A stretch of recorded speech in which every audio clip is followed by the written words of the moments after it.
प्रियंका जी, पंजाब से। गुरुदेव, राधे राधे। गुरुदेव, मैं ये पूछना चाहती हूँ कि जब सब हमारी श्री जी की कृपा से ही जीवन में हर काम होता है, सांस लेने से नाम लेने तक, तो इसमें हमारे अच्छे बुरे कर्म कैसे हुए? ये तो क्योंकि लाडली जी ने तुम ऐसा अनुभव नहीं किए ना। बात तो सुन लिए हो, अनुभव तो किए नहीं, तो अहंकार शेष बचा हुआ है।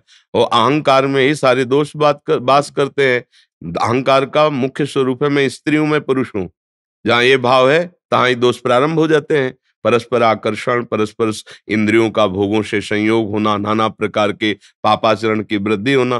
तो बात कहने से स्थिति थोड़ी आ जाती है, स्थिति प्राप्त करे तब उसका अनुभव होता है ना। जिस दिन ये स्थिति आ जाएगी कि एक क्षण एक कण भी भगवान से बिलग नहीं, भगवान के बिना शासन के नहीं, मेरी सत्ता ही नहीं, अहंकार प्रभु में समर्पित हुआ, तो स्वप्न में भी आपसे पापाचरण नहीं हो सकता। आप देखिए, पापाचरण तभी होता, मैं पुरुष हूं तो स्त्री के प्रति आकर्षण, मैं स्त्री हूं तो पुरुष के प्रति आकर्षण, मैं अपनी इंद्रियों के द्वारा सुख भोगूंगा, इसीलिए अधर्माचरण शुरू हो जाता है, मनमानी आचरण शुरू हो जाते हैं। फिर सोचे भगवान की इच्छा से हो रहा है, गलत बात।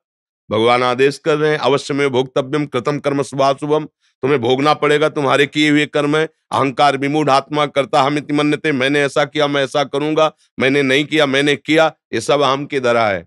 तो बातें बनाने से स्थिति नहीं आती, भजन करने से, सत्संग सुनने से, सदाचरण करने से जब वो स्थिति आ जाएगी कि आपका अहम समर्पित हो गया, अब आप देख रहे हैं कि प्रभु करवा रहे हैं, तो प्रभु के करवाने से कभी किसी से पापाचरण नहीं हुए। आज तक कोई उदाहरण दीजिए, जो भी हुआ है वो धर्म संज्ञक हुआ है। क्यों?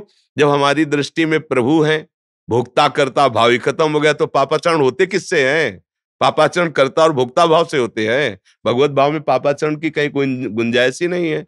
तो अब हम लोग समझते हैं नहीं, बातें सुनी और उनकी छाप मार करके, उनकी सत्ता के बिना पत्ता नहीं हिलता, तो भाई अब मेरे से जो पापाचरण हो रहे भगवान कराना चाहते हैं। गलत बात है। अज्ञान की धरा में ऐसी हम प्रभु पर आरोप लगाते हैं, ऐसा नहीं है। जब अहम समर्पित हो गया तो फिर पापाचरण किससे होते हैं? अहंकार रूपी महल में ही काम क्रोध लोभ मोह मद मत्सर बसते हैं और इन्हीं के द्वारा पापाचरण होता है। अहंकार विध्वंस हुआ, भगवान की कृपा का अनुभव हुआ कि लाडली जी की कृपा, अब पापाचरण हो ही नहीं सकते हैं। लाख भोग सामग्री सामने रहे, भोगने का मन ही नहीं होगा। जैसे तुम्हारे सामने बमन बिष्ठा और विष रख दिया जाए तो क्या तुम उसे पाओगे क्या? ऐसे ही भक्तों को अनुभव होता है। रमा विलास राम अनुरागी तजत बमन, बमन मने उल्टी। उनको कोई भोग पसंद नहीं आता। ब्रह्मादिक के भोग सब विषम लागताए, नारायण ब्रज चंद की लगन लगी है जाए। अभी तो भगवत प्राप्ति नहीं, भगवत प्राप्ति की लगन लगी तो ब्रह्मादि को के जो भोग वैभव है वो सब उसे विष के तुल्य लगते हैं। तो भला उसे पापाचरण कैसे हो सकता है?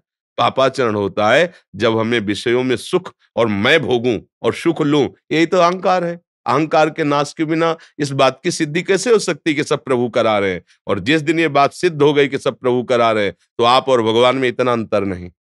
ब्रह्मविद ब्रह्म ही भवति तस्मित् तज्जने भेदा अभावात, प्रभु और प्रभु के भक्त में अभेद स्थिति हो जाती है। अब भला उससे पाप कैसे हो सकते हैं?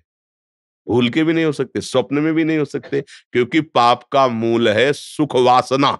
देखो ना, मैं इसे भोग लूं, मैं इसे प्राप्त कर लूं, मेरा ये हो जाए, इसी वासना से पाप होता है। और भगवान की भक्ति में जब अहम लीन हो जाता है तो भोगता ही नहीं बचा, तो पाप किससे होगा? किसका प्रश्न है? समझ में आया? ना आए तो अभी नाम जप करो तब समझ में आएगा। ये अध्यात्म मार्ग की ऊंचाई की बातें हैं, बिना भजन के ये केवल पढ़ने से नहीं आती है। जब भजन करोगी, स्थिति होगी, तब समझ में आएगी।